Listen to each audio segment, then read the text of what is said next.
സനാതന ധർമ്മത്തിൽ നിന്ന് തുടങ്ങിയ യാത്ര ഹിന്ദുവിലേക്ക് എത്തുമ്പോൾ എന്തൊക്കെയോ മാറ്റങ്ങൾ സംഭവിച്ചു പോയതായിട്ട് വായനയിൽ നിന്ന് മനസ്സിലാക്കാൻ പറ്റും.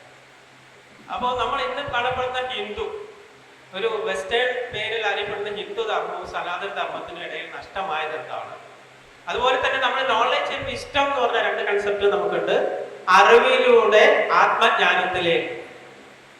പക്ഷേ നമ്മൾ ഇന്നത്തെ കാലത്ത് നോളജ് വളരെ സ്വതന്ത്രമായി നമുക്ക് കിട്ടുന്നു. പക്ഷെ അറിവ് ഒരു വിസ്ഡം, ആത്മജ്ഞാനം 1% പോലും നമുക്ക് നേടാൻ പറ്റുന്നില്ല. അപ്പൊ ഇന്നത്തെ നമ്മുടെ വിദ്യാഭ്യാസം നോക്കിയാൽ നോളജിന് മാത്രം പ്രാധാന്യം കൊടുത്തുകൊണ്ട് ഒരു തരത്തില് മാർഗദാനത്തിലൂടെ ഒരു പ്രത്യേക തരം സമൂഹത്തെ സൃഷ്ടിക്കപ്പെടുകയാണ് ചെയ്യുന്നത്. അപ്പൊ നമ്മുടെ ധർമ്മ, ഈ സനാതന ധർമ്മത്തില് ഈ കുട്ടികളെ, അതിന് സനാതന ധർമ്മത്തിന്റെ സൗന്ദര്യവും അത്ഭുതവും നമുക്ക് എന്തോ നഷ്ടമായി. തിരിച്ചു പിടിക്കാൻ നമ്മുടെ പുതിയ തലമുറയ്ക്ക് വേണ്ടി സ്വാമിജിക്ക് പുതിയ തലമുറയോട്, കാരണം മദ്യം, മയക്കുമരുന്ന്, മൊബൈൽ, ഇത്തരം സാധനങ്ങൾക്ക് അടിമപ്പെട്ട് വളരെ ചുരുങ്ങിയ ഒരു അവസ്ഥയിലേക്ക് ഇന്നത്തെ പുതു തലമുറ മാറി എന്നുള്ളത് വലിയൊരു അധപ്പതനമാണ്. അപ്പൊ അവരുടെ ഉദ്ബോധിപ്പിക്കാനും നമ്മുടെ മറ്റുള്ള സമൂഹത്തെ മുന്നോട്ട് നയിക്കാനും വേണ്ടിയിട്ട് ഈ ഒരു കാര്യത്തിൽ സ്വാമിജിക്ക് എന്താണ് പറയാനുള്ളത് എന്ന് കേൾക്കാൻ ആഗ്രഹിക്കുന്നു. ഇവിടെ സനാതന ധർമ്മത്തിൻ്റെ അനാദിയായ ചരിത്രത്തിൽ പലപ്പോഴും വീഴ്ചകളും അപഭ്രംശങ്ങളും വന്നിട്ടുണ്ട്. ഒരിക്കലല്ല. ഗീതയിൽ തന്നെ ഭഗവാൻ ചൂണ്ടിക്കാണിക്കുന്നുണ്ട്, സ കാലേന മഹത നഷ്ടഃ എന്ന്. ദീർഘകാലം കൊണ്ട് ഈ യോഗ പാരമ്പര്യത്തിന് നഷ്ടം വന്നുപോയി എന്ന്. ഇത് പലപ്പോഴും സംഭവിച്ചിട്ടുണ്ട്. എപ്പോൾ അടിസ്ഥാന ശാസ്ത്രം വിസ്മൃതമാകുമോ അപ്പോൾ അനാചാരങ്ങളും ദുരാചാരങ്ങളും വ്യാപിക്കും. ആ ദോഷങ്ങൾ ഇല്ല എന്ന് കണ്ണടച്ച് ഇരുന്നിട്ട് പ്രയോജനമില്ല. മറിച്ച് അതിനെ നമ്മൾ അഭിസംബോധന ചെയ്യണം. കാലത്തിനനുസരിച്ച് ധർമ്മജാഗരണത്തിന് സന്ദേശങ്ങൾ നൽകണം. ഇപ്പൊ തന്നെ നമ്മളൊന്ന് നോക്കൂ. അയ്യാ വൈകുണ്ഠ സ്വാമികളും തൈക്കാട്ട് അയ്യാവും ചട്ടമ്പി സ്വാമി തിരുവടികളും ശ്രീനാരായണ ഗുരുദേവനും ശുഭാനന്ദ ഗുരുദേവനും വേദഗുരു സദാനന്ദ സ്വാമികളും ശ്രീരാമകൃഷ്ണദേവന്റെ ശിഷ്യനായിരുന്ന നിർമ്മലാനന്ദ സ്വാമികളും ബ്രഹ്മാനന്ദ ശിവയോഗിയും വാഗ്ഭടാനന്ദ ഗുരുവും ശിവാനന്ദ പരമഹംസരും രാമാനന്ദ ഗുരുദേവനും, അങ്ങനെ പറയുമ്പോൾ വിട്ടുപോകും പലരെയും, പണ്ഡിറ്റ് കറുപ്പനും മഹാത്മാ അയ്യങ്കാളിയും, അങ്ങനെ ഒരു ഒരു ഒരു ഒരു ഒരു പരമ്പരയായി വന്ന മഹാപുരുഷന്മാരുടെ നവീകരണ പ്രക്രിയകൾ ഇല്ലായിരുന്നെങ്കിൽ നമ്മൾ എവിടെ എത്തുമായിരുന്നു എന്ന്. അപ്പൊ ഇന്നത്തെ കാലഘട്ടത്തിൽ ദോഷമില്ല എന്നൊന്നും പറയുന്നില്ല. ദോഷങ്ങളുണ്ട്. പക്ഷെ ദോഷങ്ങളെ കുറിച്ച് പറഞ്ഞതുകൊണ്ട് ഒരു പ്രയോജനമില്ല. ഇരുട്ടിനെ എത്ര ശമിച്ചിട്ടും പ്രയോജനമില്ല. അവിടെ വെളിച്ചം കൊണ്ടുവരിക മാത്രമേ വഴിയുള്ളൂ. ഇപ്പൊ മാർഗദർശക മണ്ഡലം ഈ യാത്രയിലൂടെ ഉദ്ദേശിക്കുന്നത് അതാണ്. എന്നാൽ മറ്റൊന്നറിയുക, ഈ യാത്ര എല്ലാ സന്യാസിമാരും ഒത്തൊരുമിച്ച് പ്രവർത്തിക്കുക എന്നുള്ളത് മാത്രമാണ്. ഒറ്റയ്ക്ക് എല്ലാവരും വിശ്രമമില്ലാതെ പ്രവർത്തിക്കുന്നുണ്ട്.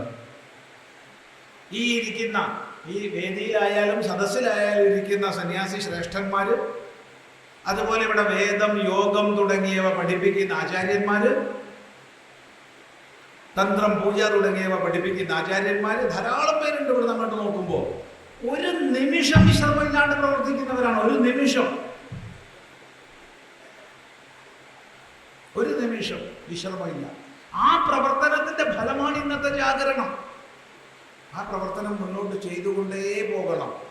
പിന്നെ ഒരു സമാജത്തിൽ നോളജ്, അറിവ് എന്നുള്ളതിൽ ഒരു 99.9% ജീവിക്കും. ഇക്കാലമല്ല, എല്ലാ കാലവും. വിസ്ഡം എന്നുള്ള അവസ്ഥയിലേക്ക് ഒരു 0.05 പോലും എത്തുമെന്ന് എനിക്ക് തോന്നുന്നില്ല. ഇക്കാലത്തല്ല, ഒരു കാലത്തിലും എല്ലാവരും മഹർഷി പദവിയിലേക്ക് ഉയരുന്നവരല്ല. ഒരു കാലഘട്ടത്തിലും എല്ലാവരും വിസ്ഡമിലേക്ക് ഉയരുന്നവരല്ല. എന്നാൽ നാളജ് എന്നുള്ള അറിവെന്നുള്ളതിലേക്ക് നമുക്ക് സമാജത്തെ മൊത്തത്തിൽ എത്തിക്കാൻ സാധിക്കണം. അതിൽ നിന്ന് അനേക ലക്ഷം പേരിൽ ഒരാള് മനുഷ്യാണാം സഹസ്രേഷു കശ്ചിത് യദതി സിദ്ധയെ യതതാമപി സിദ്ധാനാം കശ്ചിത് മാം വേത്തി തത്വത എന്ന ന്യായേന ശരിയായ ആത്മജ്ഞാനത്തിലേക്ക് ഒരു അനേക ലക്ഷത്തിൽ ഒരാൾ ഉയരും. അത്രയേ വേണ്ടൂ, അത്രയേ പ്രതീക്ഷിക്കുന്നുള്ളൂ, അത്രയേ ഉണ്ടാവുകയുമുള്ളൂ. ബാക്കിയുള്ളവര് അറിവോടുകൂടി, സമ്പത്തോടുകൂടി, സദാചാരത്തോടുകൂടി, ആചാരനിഷ്ഠയോടുകൂടി ധാർമ്മികമായി ജീവിക്കുക. ഇതാണ് പദ്ധതി, ധർമ്മ പദ്ധതി. പിന്നെ കുട്ടികളുടെ ഇന്നത്തെ അമിതമായ ഈ സ്മാർട്ട് ഫോണിനും മറ്റും അടിമയായി പോകുന്നത് അപകടകരമാണ്. പക്ഷേ അവിടെയാണ് അച്ഛൻ്റെ അമ്മയുടെ കർത്തവ്യം. അവരെ വേണ്ടതുപോലെ ഉപയോഗിക്കാൻ പരിശീലിപ്പിക്കുക, അവർക്ക് നിഷേധിക്കാതിരിക്കുക. ഇന്നത്തെ ലോകത്തിൽ ആധുനിക ഗാഡ്ജറ്റുകൾ ഉപയോഗിക്കാൻ അറിയാത്ത കുട്ടികൾ ഒന്നും അല്ലാണ്ടായി പോകും. ഇപ്പം എൻ്റെ കയ്യിൽ ഇവിടെ ഞാനൊരു സ്മാർട്ട് ഫോൺ വെച്ചിട്ടുണ്ട്. ഇതിനെ പ്രവർത്തനം സംബന്ധിച്ച് എനിക്ക് എന്തെങ്കിലും സംശയം വന്നാൽ ഒരു സംശയമില്ലാതെ എനിക്കൊരു 5 വയസ്സുള്ള കുട്ടീൻ്റെ അടുത്ത് കൊടുക്കുക, അവൾ അത് ശരിയാക്കി തരും. എൻ്റെ ലാപ്ടോപ്പ് ഉപയോഗിക്കുമ്പോൾ എന്തെങ്കിലും ഒരു സംശയം എനിക്ക് വന്നാൽ എനിക്ക് 10-40 വയസ്സായവരടുത്ത് കൊടുത്തിട്ട് ഒരു കാര്യവും കിട്ടാൻ പോകുന്നില്ല. പകരം ഒരു 6-7 വയസ്സുള്ള കുട്ടീൻ്റെ അടുത്ത് കൊടുത്താൽ അപ്പൊ സുന്ദരമായിട്ട് അയാൾ ശരിയാക്കി തരും. അത്ര ടെക്നിക്കൽ എബിലിറ്റി നമ്മുടെ കുട്ടികൾക്കുണ്ട്. അതിനെ നശിപ്പിക്കരുത്, അതിനെ വളർത്തുക, അതിനെ പോഷിപ്പിക്കുക.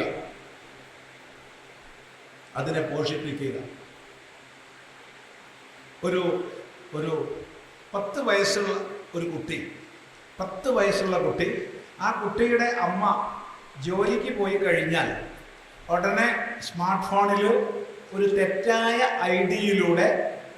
ഇമെയിൽ ഐ ഡിയിലൂടെ പ്രവേശിച്ച് പോൺ സൈറ്റുകളിലേക്ക് പോയി രാവിലെ മുതൽ വൈകുന്നേരം വരെ പോൺ ഫിലിംസ് കണ്ടുകൊണ്ടിരിക്കും. ബ്ലൂ ഫിലിമും അല്ലാന്നറിയാമല്ലോ പോൺ ഫിലിമുകൾ. വൈകുന്നേരം അമ്മ ജോലി കഴിഞ്ഞ് വരുന്നതിന് മുമ്പായിട്ട് അത് വീണ്ടും മാറ്റം വരുത്തി അത് മുഴുവൻ അൺഇൻസ്റ്റാൾ ചെയ്ത് പഴയ പോലെയാക്കും. ഇങ്ങനെ ദിവസങ്ങൾ, ആഴ്ചകൾ, മാസങ്ങൾ കഴിഞ്ഞു. ഒരിക്കൽ ഈ അമ്മയ്ക്ക് മനസ്സിലായി.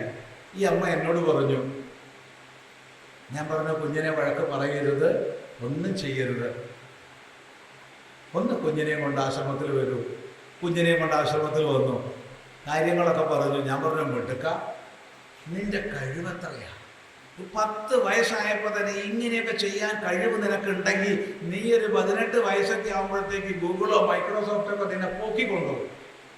കോടിക്കണക്കിന് രൂപ ശമ്പളം കിട്ടും നിനക്ക്. അത്ര കഴിവാ നിനക്ക്. നീ ഇത് വളർത്തണം. നിന്റെ ഈ ഗാഡ്ജറ്റ് ഉപയോഗിക്കാനുള്ള കഴിവുകൾ വളർത്തണം. പക്ഷെ ഒന്നും മനസ്സിലാക്കുക, ഈ പോൺ ഫിലിംസ് ഒന്നും സത്യമല്ല. അത് മുഴുവൻ ഷൂട്ട് ചെയ്യുന്നതും കൃത്രിമമായി ഉണ്ടാക്കുന്നതും ദിവസങ്ങൾ ഷൂട്ട് ചെയ്ത് എഡിറ്റ് ചെയ്ത് ഉണ്ടാക്കുന്നതാണ്. ഇത് മനസ്സിലാക്കണം എന്ന് പറഞ്ഞു കൊടുത്തു. കാലം മുന്നോട്ട് പോയി. അവനിപ്പോ 12ാം ക്ലാസ്സിലെത്തി. അവരുടെ ബോർഡിൽ തന്നെ കമ്പ്യൂട്ടർ ഇൻഫർമേഷൻ ടെക്നോളജി അതിൽ നമ്പർ 1 കുട്ടിയായിട്ട് പഠിക്കുകയാണ്. അതുകൊണ്ട് നമ്മൾ ഒന്നിനെ നിഷേധിച്ച് തച്ചോടച്ച് അത് അങ്ങോട്ട് അങ്ങനെ പറയാതെ അവരെ പ്രോത്സാഹിപ്പിക്കുക. ജോഷയേത് സർവകർമാണി, അതായിരിക്കണം നമ്മുടെ മാർഗം. അതുകൊണ്ട് കുട്ടികളെ കുറിച്ച് വ്യാകുലപ്പെടേണ്ട. അവർക്ക് ധർമ്മ മൂല്യങ്ങൾ ചെറുപ്പത്തിലെ നൽകുക. ഒരു വിഷയം ഉറപ്പിച്ചു പറയുന്നു, നമ്മളെക്കാളൊക്കെ എത്രയോ കഴിവുള്ള മിടുക്കുള്ളവരാണ് നമ്മുടെ മക്കൾ. ഒരു സംശയമില്ല. നമ്മുടെ മക്കൾ നല്ല കഴിവും മിടുക്കുള്ളവരാണ്.